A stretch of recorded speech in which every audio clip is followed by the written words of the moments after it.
I think where we have a huge strength is creating startups, and our track record there is superb. I think where we fall down is our ability to scale those startups and actually bring them into, globalize them.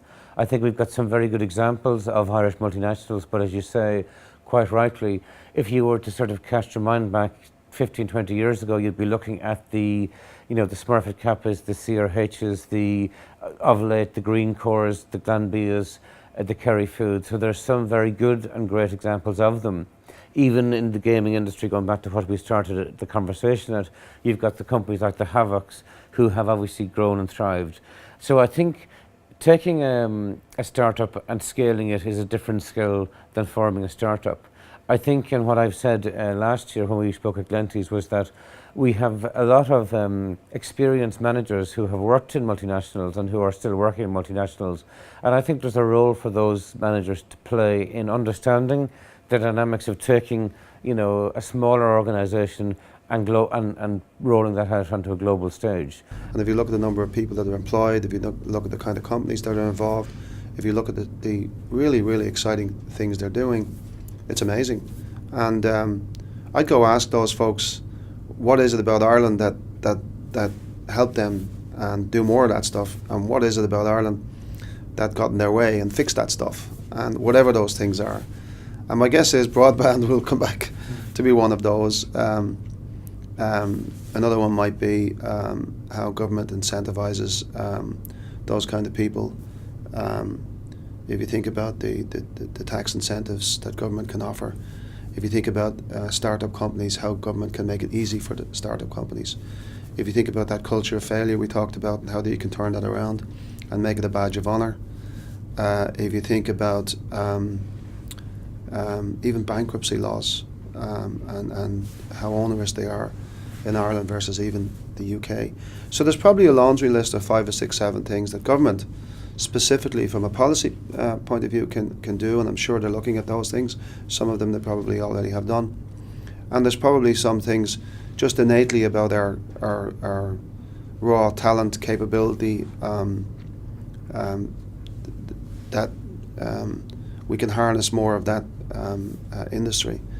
As the old Kissinger quote is, if you don't know where you're going, all roads lead to nowhere. Right now we seem to be lacking in a focus. And that focus is at a governmental level. We will talk about a smart economy, but we haven't as yet translated that into what does it mean. So when one talks about job creation, in what sectors will we be strong? So in order for us to achieve that, we need to stick to core objectives. We want to be strong in software development, potentially in financial services, transaction processing, and gaming development, software development, and recognize that Ireland isn't on the periphery of Europe. And many business people will look at Ireland as being on the periphery.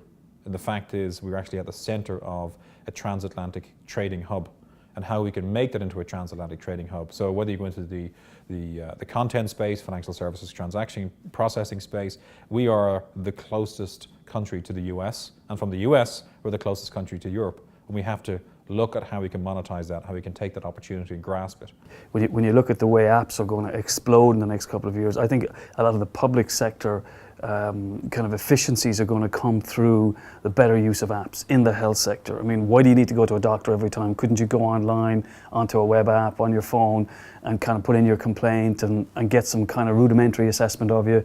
And stuff like that's going to reduce waiting queues. And I mean, all that thing is going to happen, be it mobile or be it fixed. And I don't think one or other is going to be, going to win out in a very short time, although mobile seems like it's going to be pretty big in the long run. So we definitely need to put the broadband discussion back up at the top of our things that we need to do. And it's a big investment decision, but there's so much business there for telcos, for mobile providers, for software companies, and for the public sector to kind of gain, and so many things to gain.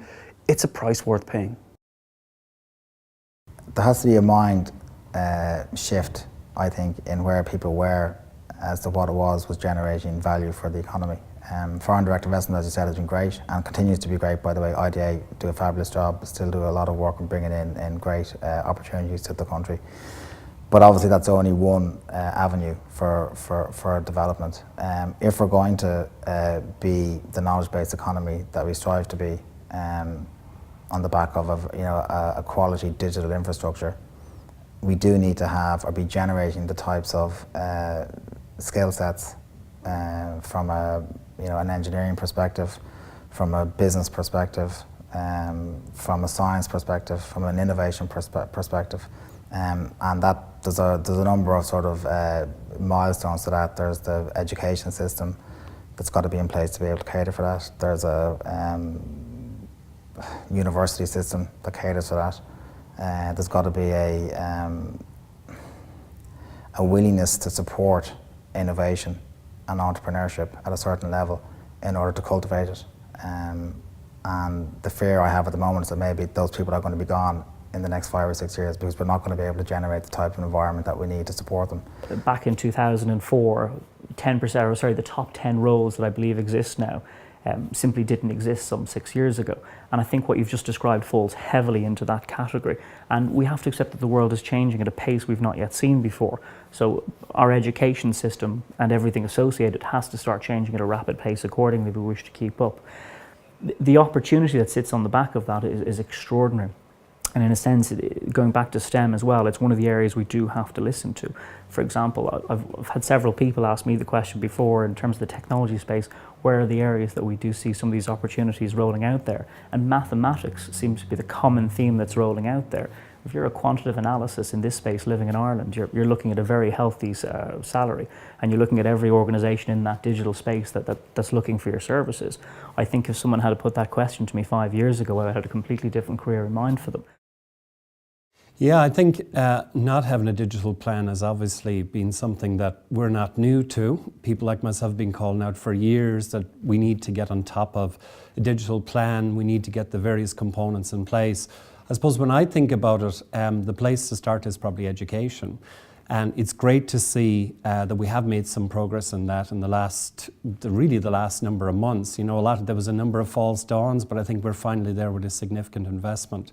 I suppose what I'm seeing now is that there's a huge revitalisation from teachers' perspective and students and parents in can we really use technology in education specifically to drive that part forward. I think we might have missed the boat a little bit on this area for the last number of years, but it's great to see we're catching up. And I think now to build on that momentum and move forward with more students, with more access to IT, with more broadband going into schools, with all that kind of stuff. I suppose from having a plan from a country perspective, that's complex. It's always great to have an aspiration, but I think recognizing what's available to you here now. I think Ireland's missing the point of there are ideas right here, right now. How do we embrace them? How does the government get involved? How do multinationals get involved to support and invest to bring that to the next level? We could be our own Silicon Valley, per se, if we just look right here of what's available.